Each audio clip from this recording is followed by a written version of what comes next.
The dust swirled around my boots as I dismounted, the late afternoon sun casting long shadows across the dry scrubland. Another day, another herd moved, and another evening of trying to avoid Glenn. Not that I didn't want to see him, quite the opposite. But our families, the McIntyres and the O'Connells, had been feuding for generations, and any fraternization was strictly forbidden. "Adam, you finish up here," my pa grunted, wiping sweat from his brow. "I'm heading back to the ranch." "Yes, Pa," I replied, my gaze already drifting towards the distant O'Connell land. I knew Glenn would be out there somewhere, working just as hard as I was. A pang of longing, familiar and insistent, twisted in my gut. It had been nearly a week since we'd managed a moment alone, a week too long. I finished securing the last of the temporary fencing, my mind replaying our last stolen encounter by the old willow tree down by the creek. His hand in mine, the soft brush of his lips against my temple, the way his eyes, blue as the clearest summer sky, crinkled at the corners when he smiled. Those moments were my lifeblood, the secret spring that kept me going through the endless days of dust and drudgery. As the sun dipped below the horizon, painting the sky in fiery oranges and purples, I mounted my horse, Blackjack, and started the ride home. But instead of taking the direct route, I veered off, following a winding cattle trail that led closer to the O'Connell property. It was a foolish risk, but the pull was too strong. I dismounted near a cluster of cottonwoods, their leaves rustling softly in the evening breeze. This was one of our usual meeting spots, secluded and overgrown. I waited, my heart thrumming a nervous rhythm against my ribs. Had he gotten my message? A simple stone placed on a fence post, a code only we understood. A twig snapped behind me, and I whirled around, my hand instinctively going to the pistol on my hip. "Easy there, cowboy," a low voice chuckled, and Glenn stepped out from the shadows, his silhouette framed by the deepening twilight. He looked tired, a smudge of dirt on his cheek, his denim shirt clinging to his broad shoulders. But his smile, that damn smile, instantly erased the weariness from his face and replaced it with a warmth that spread through me like wildfire. "Glenn," I breathed, the tension draining from me. I hadn't realized how much I'd been holding my breath.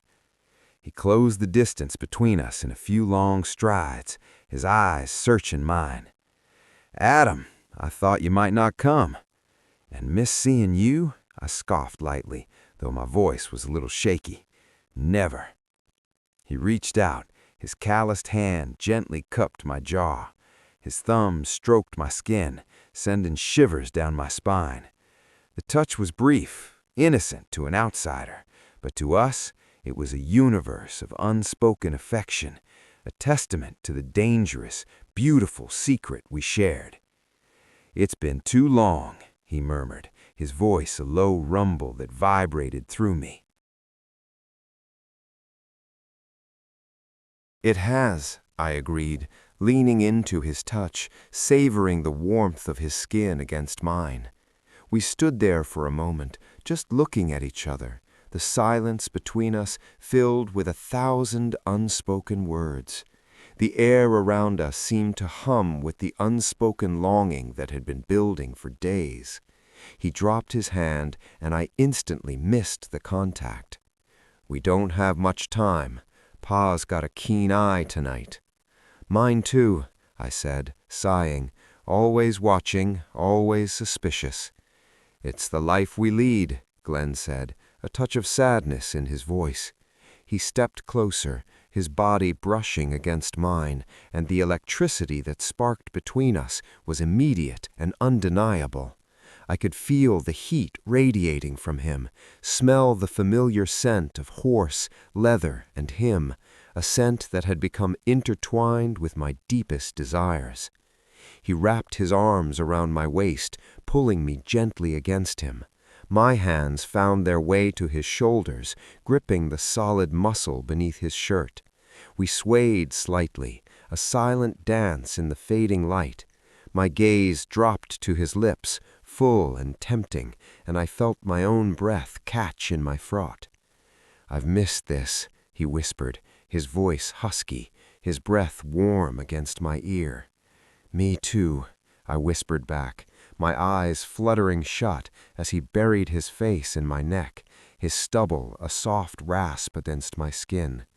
The simple act of holding him, of being held by him, was a balm to my restless soul.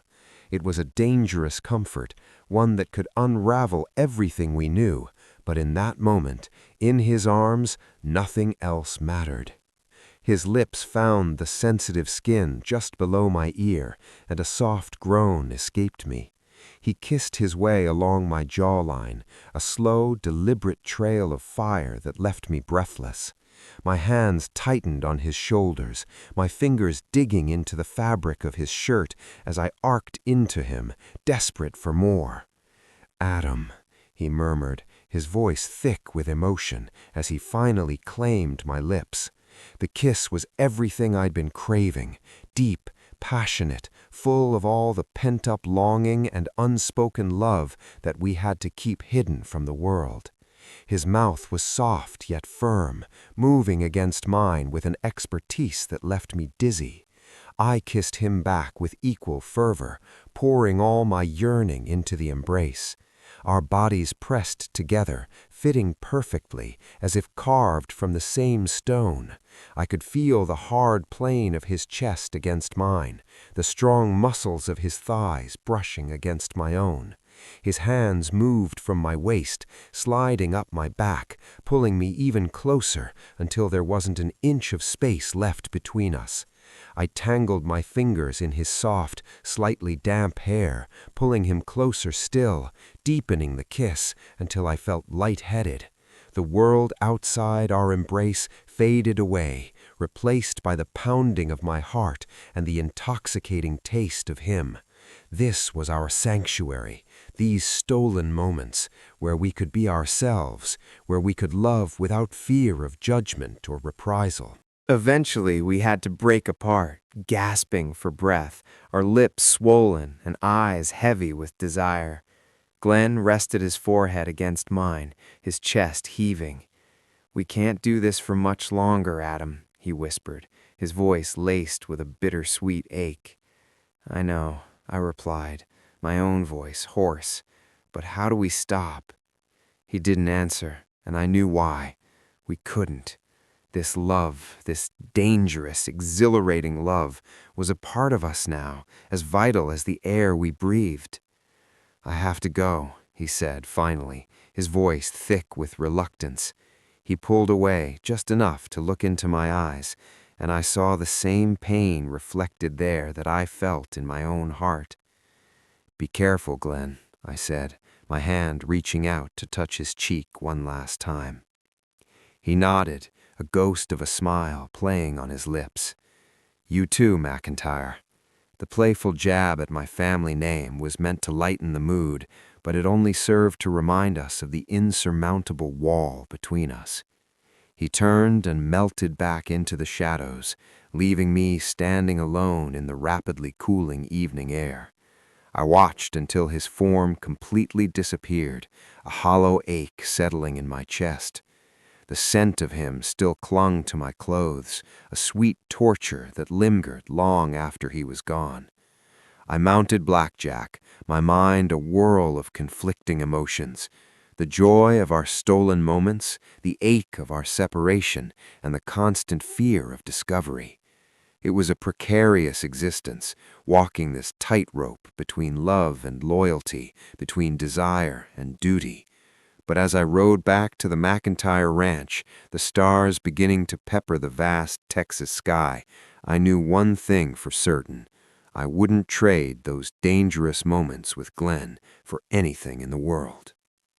The next few weeks were a blur of hard work and whispered messages. We found ways to communicate, leaving coded notes in hollow tree trunks or arranging fleeting glances across the expanse of a shared watering hole. Each small interaction was a lifeline, a reminder that our love was still alive, still burning brightly despite the constant threat of discovery. One sweltering afternoon, Pa sent me to check on the far fence line, a stretch of barbed wire that bordered the O'Connell property. A familiar thrill coursed through me. This was our chance. I knew Glenn would be doing the same, riding the perimeter of his family's land. I rode slowly, my eyes scanning the horizon, my heart thumping with anticipation. The sun beat down relentlessly, making the air shimmer above the dry earth. Sweat stung my eyes, but I barely noticed. All my senses were focused on finding him. Then, in the distance, I saw him, a lone rider, silhouetted against the vast expanse of the sky. Glenn. My breath hitched. I spurred Blackjack forward, kicking up a cloud of dust. As I got closer, I saw him dismount, pretending to inspect a fence post.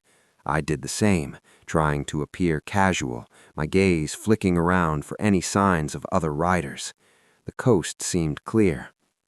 "Thought you might be here," I said, keeping my voice low as I approached him. He looked up, his eyes, those captivating blue eyes, meeting mine. A slow smile spread across his face, and my heart did a little flip. "Wouldn't miss it for the world, McIntyre." We worked in silence for a while, making a show of tightening wires and hammering in loose posts, but every now and then our hands would brush, a spark of electricity passing between us.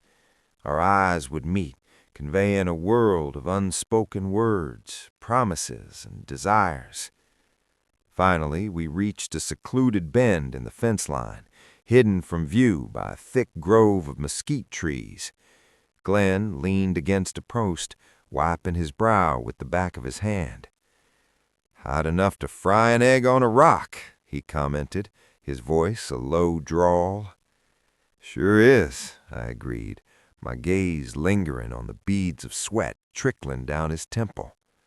He turned to me then, his smile fading, replaced by an intense longing. "I missed you, Adam." "I missed you too, Glenn," I confessed, my voice barely a whisper. The air between us was thick with unspoken tension, with the desire that simmered beneath the surface. He reached out, his hand gently cupping the back of my neck, his thumb stroking the sensitive skin there. I shivered, leaning into his touch, my eyes fluttering shut. His touch was always so gentle, so tender, yet it ignited a fire within me that threatened to consume me whole. "Come here," he murmured, pulling me closer. I went willingly, my body slotting against his as if it were always meant to be there. His arms wrapped around my waist, holding me tight, and I buried my face in his shoulder, inhaling his familiar scent. It was comforting and intoxicating all at once. He pressed a soft kiss to my hair, then trailed a line of kisses down my temple, along my jaw, until he reached my lips. This kiss was slower, softer than our last, a tender exploration that spoke volumes of our shared affection. My lips parted under his, inviting him deeper, and he accepted, his tongue dancing with mine in a sensual rhythm that made my knees weak. My hands found their way to his hips, gripping the hard muscle there, pulling him even closer, if that was even possible. I could feel the hard outline of his belt buckle against my stomach, the warmth of his body seeping into mine. It was a delicious closeness, a forbidden intimacy that made every nerve ending hum. He broke the kiss, resting his forehead against mine, both of us breathing heavily. "We shouldn't," he whispered, though his eyes, dark with desire, contradicted his words. "I know," I breathed back, my fingers tracing the line of his jaw. "But I can't help myself."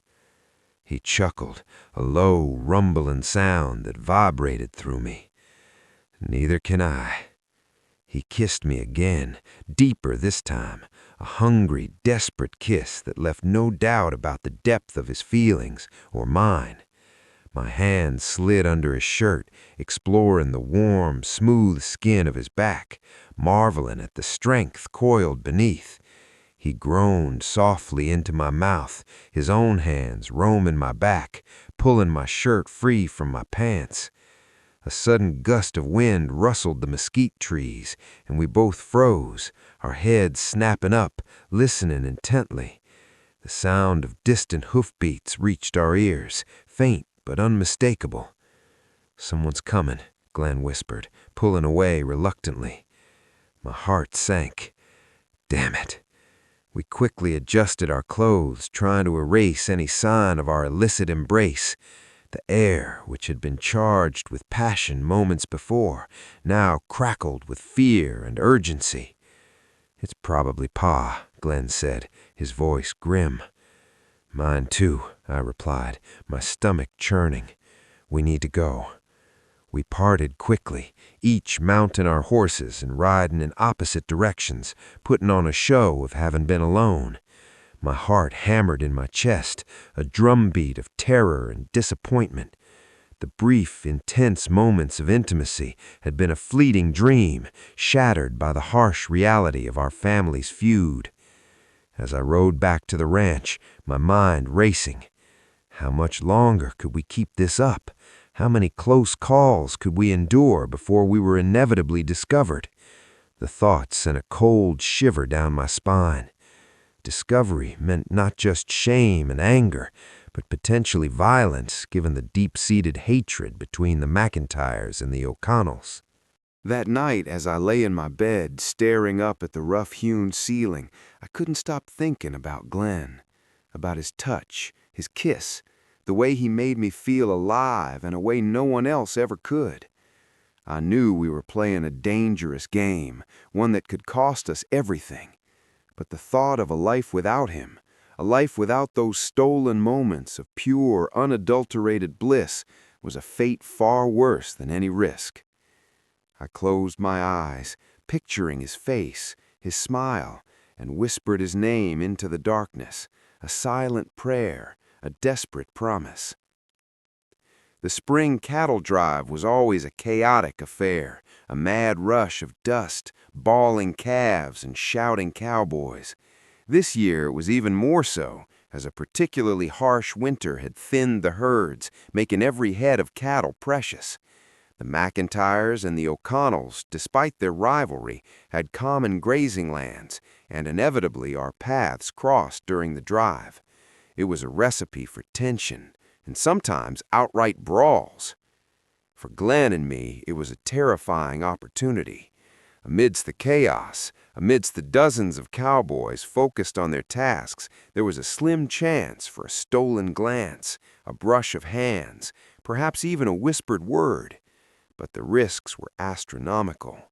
Our families were already on edge, their rivalry simmering just beneath the surface, threatening to boil over at any moment. I rode alongside Pa, my eyes constantly scanning the sea of cattle, but also searching for a glimpse of Glenn. My stomach was a knot of nerves and excitement. He was here, somewhere close enough to feel his presence, yet too far to touch.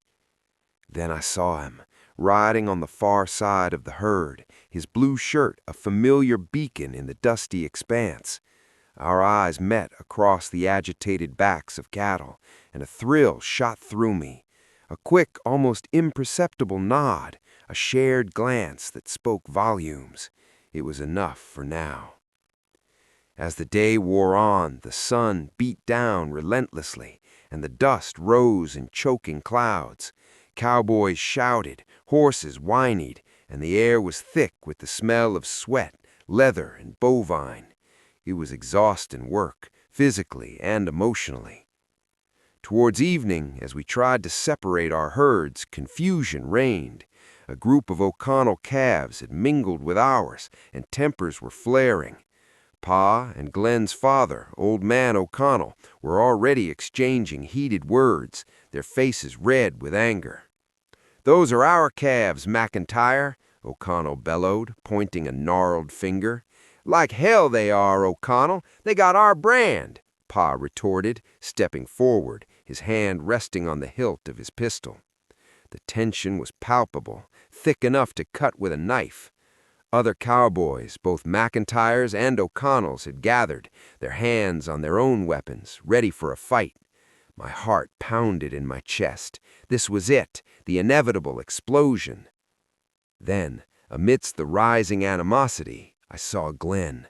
He caught my eye, and in his gaze I saw the same fear and desperation that churned within me. He gave a slight shake of his head, a silent plea for calm. Suddenly, a young calf, spooked by the commotion, broke free from the herd and bolted, heading straight for a deep gully. Without thinking, I spurred Blackjack forward, tearing after it. My family's livelihood depended on every single animal, and I couldn't let it get lost. As I rode, I heard a shout from behind me. "Adam, wait!" It was Pa, but I ignored him, my focus entirely on the errant calf. I risked a glance back, and to my astonishment, I saw Glenn riding hard after me, his own horse, a powerful bay named Comet, thundering across the plains. My breath hitched. He was coming, to help, or perhaps to be with me, even if only for a fleeting, dangerous moment. We rode side by side, our horses kicking up dust, our eyes fixed on the frantic calf. The gully was closer now, a dark, treacherous maw in the earth. If the calf fell in, it would be lost. "We need to cut it off," Glenn shouted over the wind, his voice strained. "I'll go left, you go right," I yelled back, swerving Blackjack. We worked in perfect tandem, a silent understanding passing between us, honed by years of unspoken connection. We squeezed the calf between us, slowly herding it away from the gully and back towards the main herd. The adrenaline coursed through me, a heady mix of fear and exhilaration. Being with Glenn, working with him, felt so natural, so right, even in the midst of such danger. Finally, we managed to turn the calf around, gently nudging it back towards the safety of the herd. We slowed our horses, both of us breathing heavily, our faces streaked with dust and sweat. We stopped for a moment, just out of earshot of the arguing families, watching the calf rejoin its mother. A quiet satisfaction settled between us. "Good work, O'Connell," I said, a small smile playing on my lips. He returned the smile, his blue eyes sparkling even through the dust. "You too, McIntyre." The tension from moments before had faded, replaced by a quiet camaraderie that transcended our family's feud. For a brief, precious moment, we were just two cowboys working together, saving an animal. Then reality intruded. We heard the shouts of our fathers again, the bickering resuming with renewed vigor. The peace was shattered. Glenn sighed, the brief moment of connection dissolving. "We should get back before they notice we're gone too long." I nodded, a familiar ache returning to my chest. "Right." As we rode back, our horses walking slowly, our gazes met again.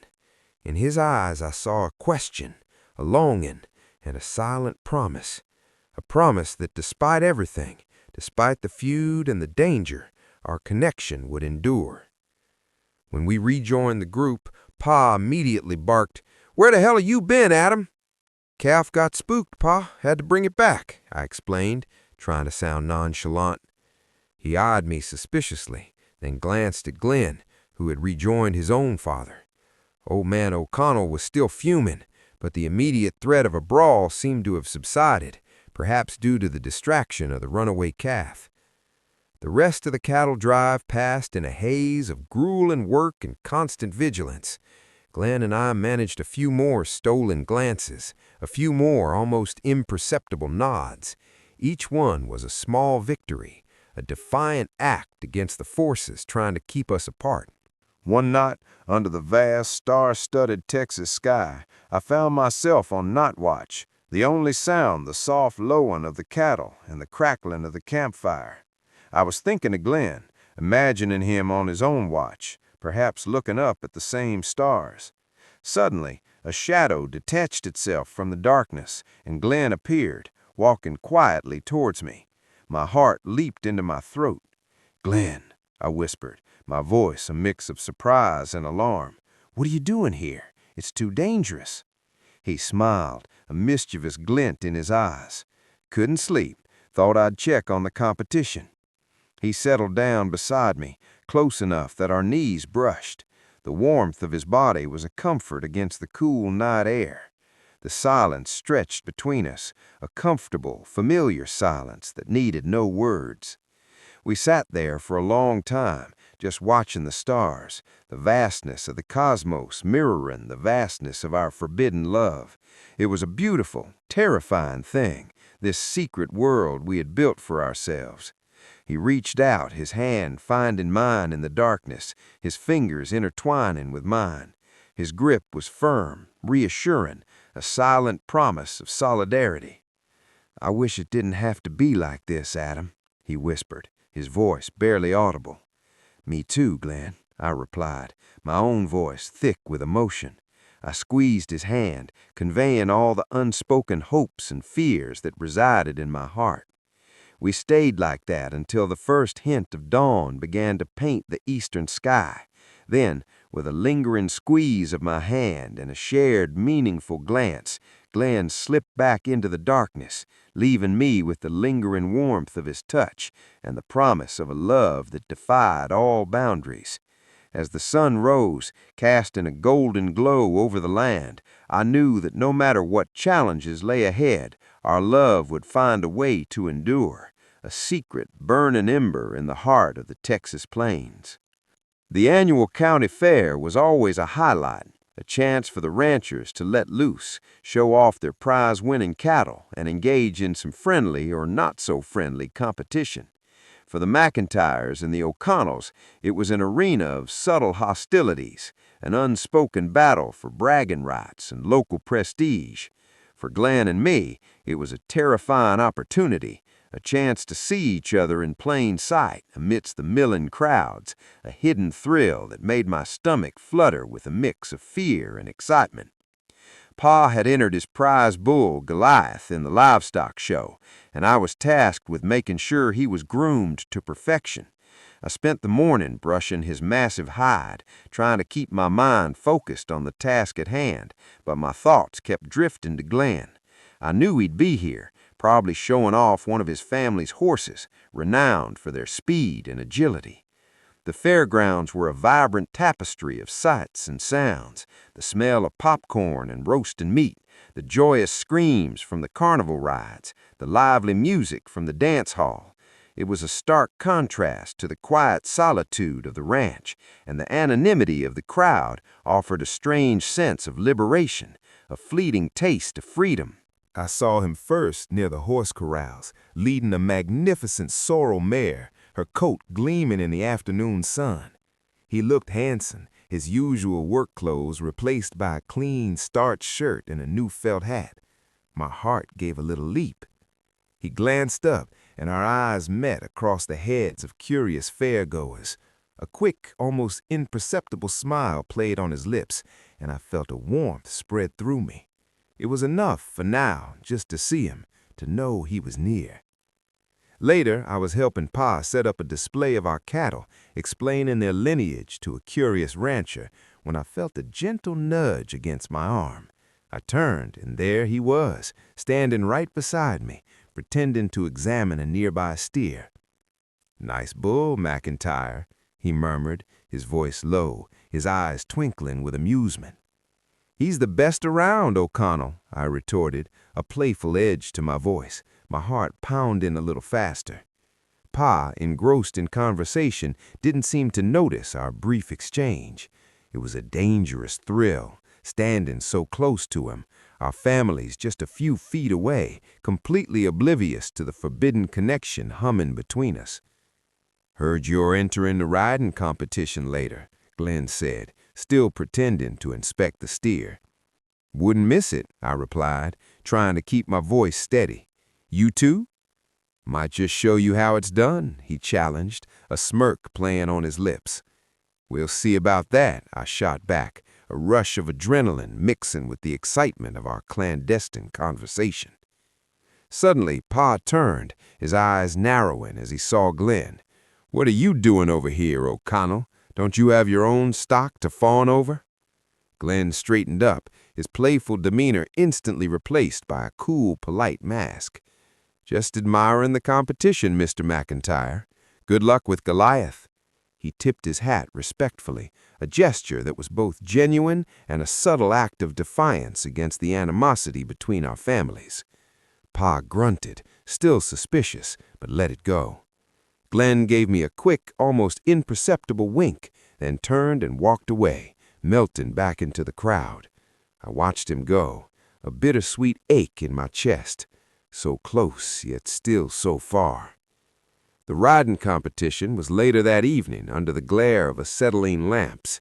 The arena was packed, the stands filled with cheering spectators.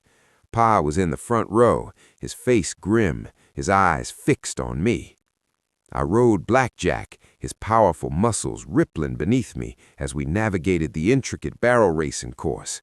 The crowd roared, the wind whipped through my hair, and for a few exhilarating moments, I forgot everything but the thrill of the ride. I finished my run, a respectable time, but not the fastest. As I dismounted, leading Blackjack back to the stables, I saw Glenn. He was waiting for his turn, sitting astride Comet, his jaw set in concentration. Our eyes met, and he offered a small, encouraging smile. I returned it, a silent message of good luck passing between us. Glenn's ride was magnificent. He and Comet were a blur of coordinated motion, a testament to years of training and a deep bond between horse and rider. He finished with the fastest time of the night, winning the blue ribbon. The crowd erupted in cheers, and I found myself clapping just as loudly as everyone else, a swell of pride and affection rising within me. He was truly remarkable. Later, after the awards ceremony, I found myself wandering through the quieter parts of the fairgrounds, away from the boisterous crowds. I needed a moment to myself, to process the day, to savor the memory of Glenn's triumph, and to yearn for his touch. I heard a soft whistle from behind a row of empty concession stands. My heart leaped. It was our signal. I quickly made my way around the stands, and there he was, leaning against a closed booth, the blue ribbon pinned proudly to his shirt. "Congratulations, O'Connell," I said, a genuine smile spreading across my face. "You were incredible." He shrugged, a modest grin playing on his lips. "Comet did all the work, but you weren't bad yourself, McIntyre." We stood there for a moment, the silence between us filled with unspoken emotion. The distant sounds of the fair provided a faint backdrop to our secret encounter. He reached out, his fingers gently tracing the outline of the blue ribbon on his chest. "I wish I could share this with you, properly." My heart ached. "I know." He stepped closer, his hand reaching out hesitantly at first, then firmly grasping mine. His touch sent a familiar jolt through me, a delicious warmth spreading through my veins. "I hate this, Adam," he whispered, his eyes filled with a raw, vulnerable emotion. "Hiding, always hiding." "Me too," I confessed, my voice barely audible. "But what else can we do?"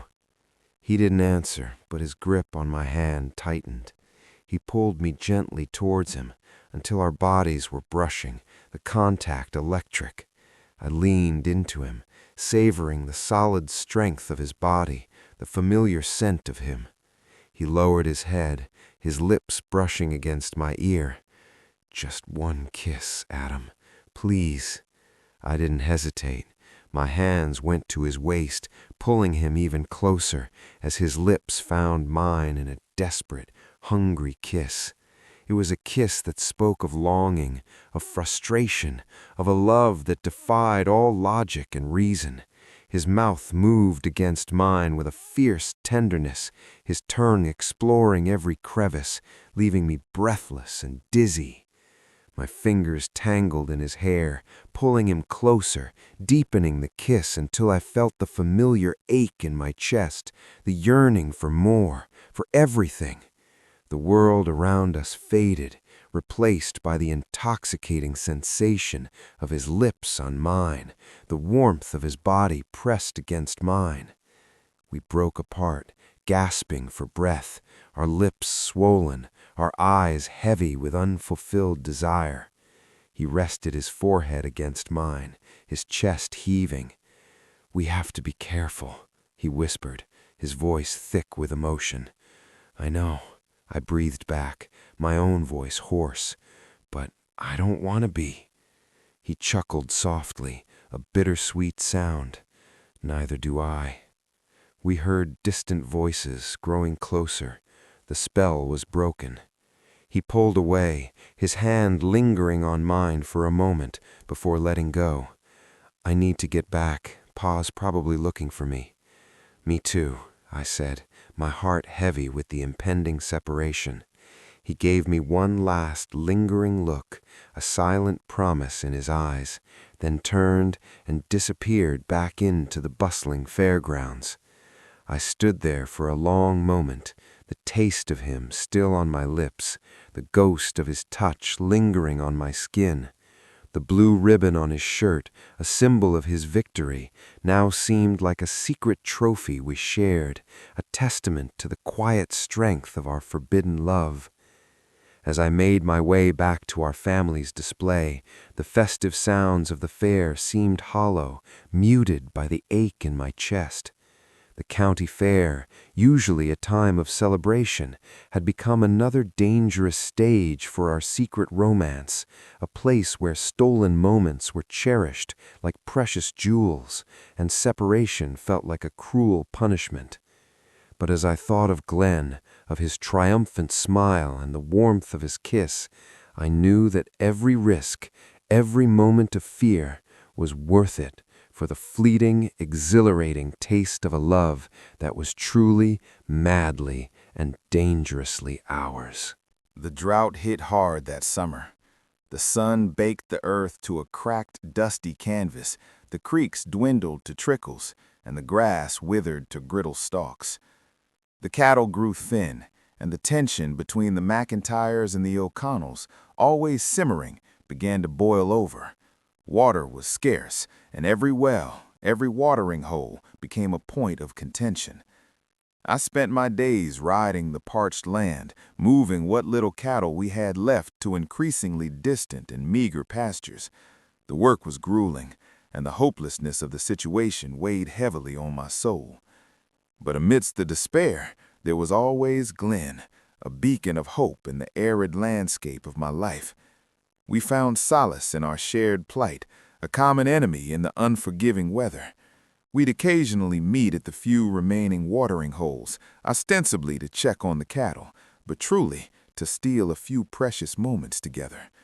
These meetings were tinged with a new kind of desperation, a fear not just of discovery, but of the very land turning against us, of losing everything.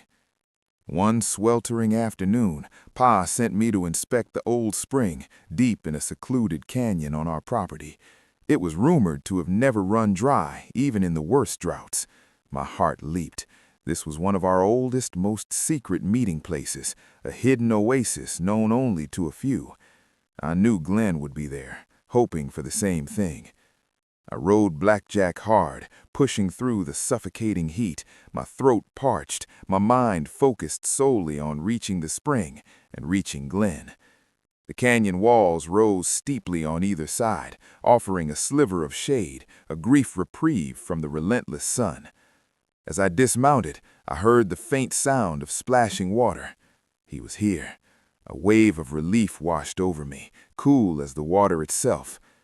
I rounded a bend in the canyon, and there he was, stripped to the waist, washing the dust and sweat from his face and chest in the cool, clear spring water. His muscles rippled under his tanned skin as he bent, and the sight of him, so strong and vital in this desolate landscape, took my breath away. He looked up, and his eyes, those piercing blue eyes, met mine. A slow smile spread across his face, a genuine smile that reached his eyes and made them crinkle at the corners. "Thought you might show up, McIntyre." I felt a warmth spread through me, despite the heat. "Wouldn't miss it, O'Connell."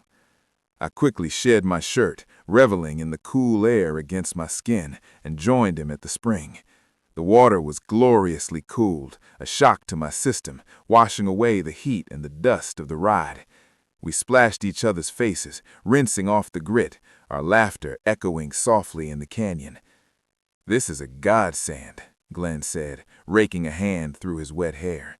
"It truly is," I agreed, feeling a sense of peace settle over me that I hadn't felt in weeks. We sat on the smooth, water-worn rocks by the spring, the cool mist rising around us. The silence was comfortable, filled with the gentle gurgle of the water and the chirping of crickets. The world outside, with its drought and its feuds, seemed impossibly far away.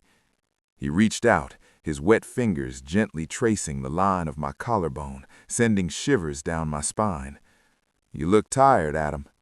"We all do," I replied, leaning into his touch, savoring the simple intimacy of it. "This drought is killing us." He nodded, his gaze serious. "I know. Pa's talking about selling off some of the herd if it doesn't rain soon." The thought was a grim one, a stark reminder of the looming crisis. But in that moment, with Glenn beside me, the burden felt a little lighter. He turned to me then, his eyes searching mine, filled with a deep, unwavering affection. "I worry about you, Adam." "I worry about you too, Glenn." He leaned in, his lips brushing against mine, soft and tender. The kiss was slow, deliberate, a silent communion of shared anxieties and enduring love. His wet skin felt cool against mine, a delicious contrast to the burning heat of the day. My hands found their way to his wet hair, my fingers tangling in the soft strands as I deepened the kiss. His arms wrapped around his waist, pulling me closer until the water dripping from our skin merged between us. I could feel the thrum of his heart against my ribs, a steady, rhythmic reminder that in this dying landscape we were still very much alive. The canyon walls felt like they were leaning in to protect us, shielding our secret from the eyes of a world that wouldn't understand. His hands, slick with spring water, slid down my back, leaving trails of fire in their wake. I gasped into his mouth, the sensation overwhelming my senses. We weren't just two cowboys anymore. We were two souls tethered together by a bond that felt older than the feud, deeper than the dry creek beds. He pulled back just an inch, his voice a ragged whisper. "If they find us, Adam, if they see us like this, let 'em," I breathed, though I knew it was a lie. We both knew the cost. But in the heat of that canyon, with the scent of wet earth and him filling my lungs, the cost felt like a debt I was willing to pay. I reached for the buckle of his belt, my hands trembling. He didn't stop me. Instead, he helped, his own fingers working with a frantic precision. We shed the rest of our clothes there on the sun-bleached rocks, our bodies pale where the sun hadn't touched them, vulnerable and beautiful in the dappled light. When we finally came together, it wasn't the tentative exploration of our first kisses. It was a collision, a desperate, sweating, primal need to prove that we belonged to each other, not to our names or our fathers. The cool water of the spring splashed against our skin as we moved, a sharp contrast to the feverish heat of our bodies. Every touch was an unspoken vow, every groan a prayer for a future we couldn't yet see. Later, as the shadows in the canyon grew long and blue, we lay tangled together on a bed of discarded denim. The air was finally cooling, but I felt warmer than I ever had. Glenn's head was on my chest, his fingers tracing the faint scars on my forearm from years of ranch work. "We can't stay here forever," he said quietly. "I know," I replied, pressing a kiss to the top of his head. "But for tonight, the McIntyres and the O'Connells don't exist. It's just us." He looked up at me, his eyes dark with a sudden sharp intensity. "Adam, I've been thinking about leaving, about finding a place where we don't have to hide in canyons." My heart stuttered. The thought of leaving the only home I'd ever known was terrifying, but the thought of living without him was worse. Where would we go? North, Montana maybe, or even further, somewhere the grass stays green and nobody knows our last names. I wanted to say yes. I wanted to scream it into the echoing canyon, but before I could speak, the distant sharp crack of a rifle shot rang out, echoing through the rock walls. We both bolted upright, the spell shattered in an instant. "That came from the ridge," Glenn whispered, already reaching for his clothes. "The North Ridge." "That's O'Connell land," I said, my blood turning to ice. We dressed in a frantic silence, the intimacy of the afternoon replaced by the cold, hard reality of the feud. If a shot had been fired, it meant trouble. It meant our fathers were likely within shouting distance of each other, and if they found us together, naked and breathless in a hidden spring, there would be more than just one shot fired. "Go," I told him, squeezing his hand one last time. "Go before they see your horse." He lingered for a second, his gaze searing into mine. "This isn't over, Adam. The plan. Think about it." I watched him ride away, his horse Comet disappearing into the brush like a ghost. I waited until the sound of his hooves faded before I mounted Blackjack and headed toward the ridge, my heart heavy with a new kind of fear. As I climbed the trail, the smell of smoke reached me. Not a campfire, the acrid, terrifying smell of burning grass. I reached the crest and saw it. The north pasture, our best remaining grazing land, was being devoured by a fast-moving line of fire. And there, across the flaming divide, stood my father and his men, facing off against Glenn's father and the O'Connells. Both sides had their rifles drawn, the orange glow of the fire dancing in their eyes like madness. "You set this, O'Connell!" my father roared, his voice cracking with rage. "You're trying to burn us out!" "You're the one who was seen near our well this morning, McIntyre," Glenn's father shouted back. "This is your doing." I saw Glenn then, riding up behind his father, his face pale and set. He looked at me across the line of fire, and I saw the heartbreak in his eyes. He knew what I knew. The feud had just escalated to a point of no return. "Pa, stop!" I yelled, riding between the two groups, but my father shoved me aside. "Stay out of this, boy. This ends today." A spark jumped the gap, landing in the dry brush near my horse's feet. The fire roared, a wall of heat and hate that seemed to swallow the very sky. In that moment, I realized that the secret we had kept so carefully was no longer the most dangerous thing in our lives. Our families were going to destroy each other, and they were going to burn the whole world down to do it. I looked at Glenn, and he looked at me. No words were needed. We both knew what we had to do, but the price of our love was about to become steeper than we ever imagined. Thank you for listening to this story. If you made it this far, I'd really love to know, where in the world are you listening from? Drop it in the comments. I read every one.